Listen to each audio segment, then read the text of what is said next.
As you probably know, today we had snow. So I made up this little video to try to make a substitute for the fact that we didn't have class today. And then the next class day, we'll get started going through Lab 1. To get to the D2L Shell, I'm just using Google. I'm using the Firefox browser here, but I'm just going to type in MTSU space D2L. I'm just letting Google find the link to the D2L shell. Now I click on the link, and the account, mine's bfreeman@mtsu.edu. That's one of my emails. Click on that. Norton remembers my passwords for me, so I just click on the sign in. Now I'm going to scroll down to the bottom of this page. I have the course listing restricted to the spring of 2018, and I'm going to use the 007. I'm teaching 4 sections of this course this semester, so that means I'm going to have probably a little bit over 100 students, but I'm going to use the 007. This is one of my Tuesday classes. If you're in section 009, this is another one of my Tuesday classes. But today we had snow, so we won't be meeting. Now this is the course homepage. In the news section, there's a link to the syllabus. There's a link to the schedule. To actually access lynda.com, you need to go through the information technology website. They have links there that allow you to use Lynda. If you haven't set up an account with Lynda yet, I would encourage you to do so, even if you don't use it for this course. Now, just underneath that, there's a link to the lab hours. I haven't received the lab hours yet, but when I do, I'll change the document that's connected to this link. If you click on the syllabus, this is showing the syllabus for the 007 section that meets on Tuesdays from 1 to 2:25. It's in room S314, which is the south side of the Business and Aerospace building. My office is in the north side. It's in N348, more or less in the corner of the building. And these are my office hours. 1 to 2 and 4 to 6 on Monday, and 1 to 2 and 4 to 5 on Wednesday.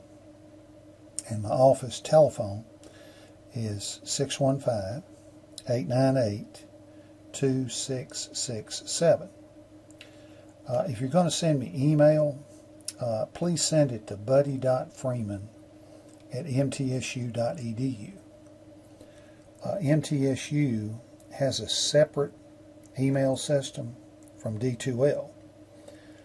The problem with the D2L email is I may not notice that you've sent me an email for a while. When I get to the office in the morning, I'll usually open up the MTSU email, and it'll be opened up all day long. But I have to go into D2L to even see that I have an email message. I'm going to back up to the D2L shell, show you how this works. Up here at the very top, there's a little bitty icon, and if there's that little red dot like it's on the update alerts, then that tells me I have an email. And then I have to click on the email icon and change a filter setting ordinarily before I can even see the email. But if you're going to communicate with email, you get a much faster response if you use the MTSU version and not the one that's built into D2L. Now let me open up the schedule document. What I plan on doing is the first day that we can actually physically meet for class, I'll hand out a syllabus and I'll hand out a schedule document. But this is for section 007. in your D2L Shell, you're going to have one that pertains to your particular class. But Section 7 is from 1 to 215, no, excuse me, 1 to 225 on Tuesdays. Section 9, if you're in that one, it also meets on Tuesday, but that class starts at 4:20. They're both meeting in room 314 on the south side of the building. So today we're going to go through an introduction, and that's what this video is replacing. And what we're going to do on the 23rd is we're going to go through Lab 1. Now, what happens in class, what I try to do anyway, is to go over how to do the lab, and you have a computer in the classroom, and you can actually complete the lab assignment. But there's been time that's been designated for you to complete the lab tasks. There's also an exam on what's called the exam development. There are 2 exams in the course. There's exam 1, which for this class is scheduled on February the 27th. And then there's exam 2.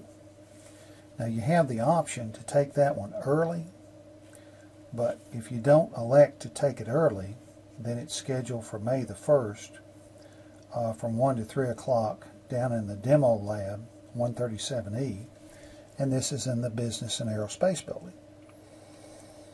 Now there's going to be a review for each one of the exams that I've listed here. Now on the 23rd we'll go through the lab. Hopefully there'll be enough time to go through the exam development. The exam development is to prepare you to take the exam. There's not going to be anything in that exam that wasn't covered in the exam development. The only thing that might be different is the fact that the data could be changed a little bit. You aren't going to have the extensive instructions that you have for an individual lab assignment. But the labs, there are 10 of those. Each one of those is worth 20 points. So that's where you get the most number of points in terms of what you do either in the classroom or outside of class. The midterm exam, which is exam 1, the final exam, which is exam 2, each one of those are worth 160 points. So that's where the bulk of the points are. But we give you the exam before you have to take it. When you come in here for this class, it's on February the 27th, you're expected to do this from memory. But you should have already practiced this a lot. And you won't be given anything but general instructions on paper to complete this lab assignment. There'll be an item for exam 1 inside the D2L shell, and the file that you need to work with will be inside that shell, inside that section of the shell rather. And you open that up and you complete the exam based on the instructions. But you have to do it from memory. Now let me back up. And I'm going to go into the content area. And you can see the way everything's laid out. Let me collapse the table of contents. But they're Lab 1, Lab 2, Lab 3, Lab 5. They're covered in Exam 1. Actually, it's not the labs, it's exam developments. And then 6 through 10, the exam developments for Exam 2 basically are built on top of these lab assignments. But what we do in class is we go over the lab, and if I have enough time, I'll also go through the exam development. Let me just open up Lab 1. But there's a document that's the requirements, and then there's the drop box. And Lab 1 is due January 28th at 11:59 p.m. Now, if you don't turn it in by then, you can turn it in late, but it'll cost you 25%. And you have to submit it by 8 o'clock the next day, 8 in the morning, not in the evening. Right? But it's subject to a 25% penalty if it's submitted after the due date, but it's before the end date. Now down here in the data file area, this is the file that you're going to use to satisfy the requirements for Lab 1. Now if you need to, you could look, let me go back to the introduction here. There's a link to Lynda where you can look at these training videos.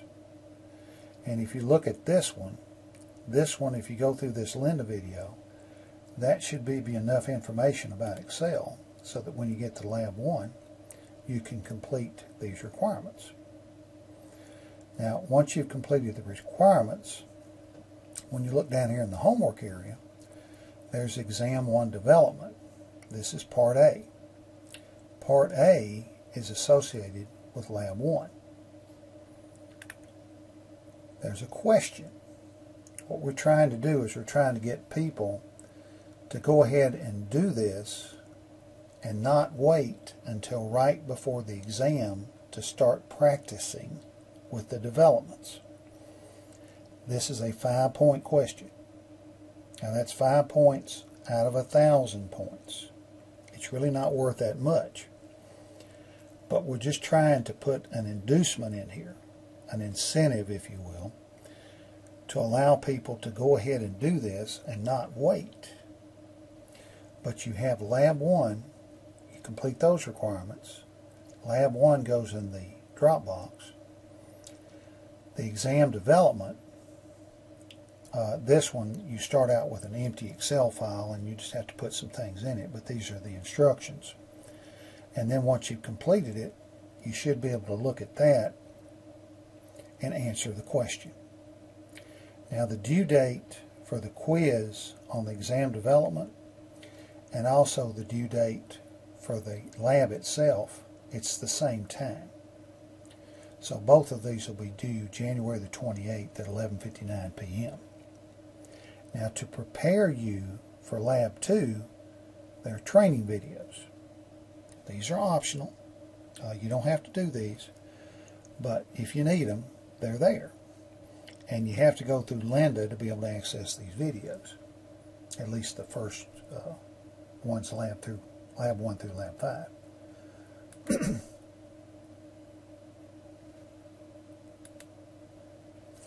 But Lab 1 and the exam development for Exam 1, Part A, and then Lab 2, then there's the Exam 1 Development, Part B, and then Lab 3, there's the Exam 1 Development, Part C. These are cumulative. Right? Now what that means is, when you come in to do Lab 2, you need to have Lab 1. That has to be completed when you start Lab 2. When you come in to do Exam 1 Development Part B, you need to have Exam 1 Development Part A completed, because that's where it starts. But it's cumulative until you get to Exam 1.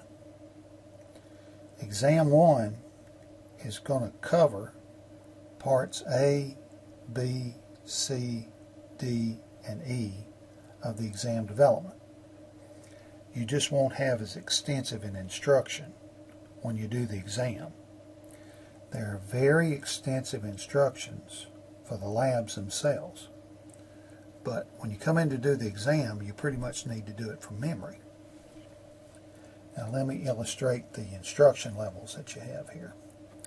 I'm going to open up Lab 1. And I'm going to open up the Lab 1 requirements document. Now on the requirements document for the lab and also for the exam development, one of the first things that you're going to see is a picture that shows you what it's supposed to look like when you get finished. It may not look exactly like this, but it should be pretty close. So the first one's really pretty easy. You're going to be given a file that already has the these labels and these numbers in it, you're going to have to push it down to make room to put these titles in. And you have to put in some comments and so forth. But you have extensive instructions on how to do this.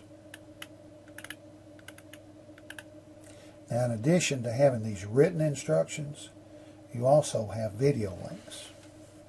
Now, I'm going to click on this. I'm not sure how well this is going to work with this video that I'm trying to create, but let's just click on it and see. Dr. Seipel did all these videos.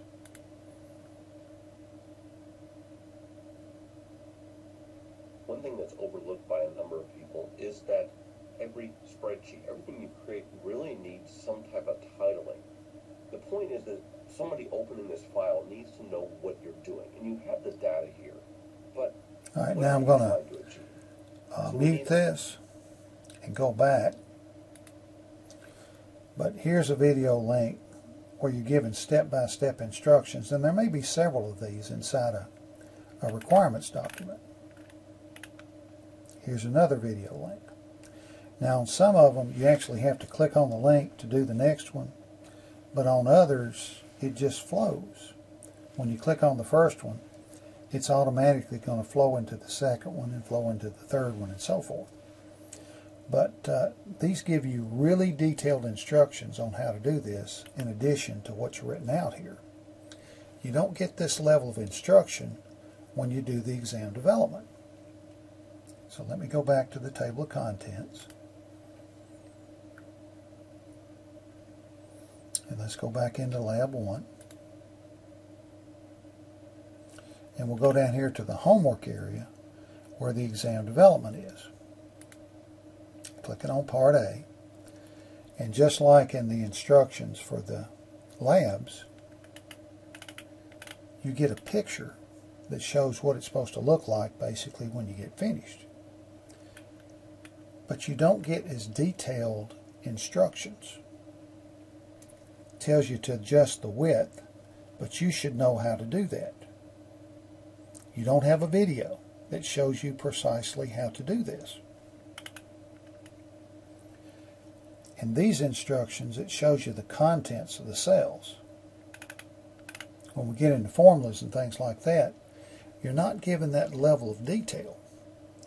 You're just told that you need a formula to calculate whatever it is, and then you have to put the formula in there. In the lab, you would be given the actual formula.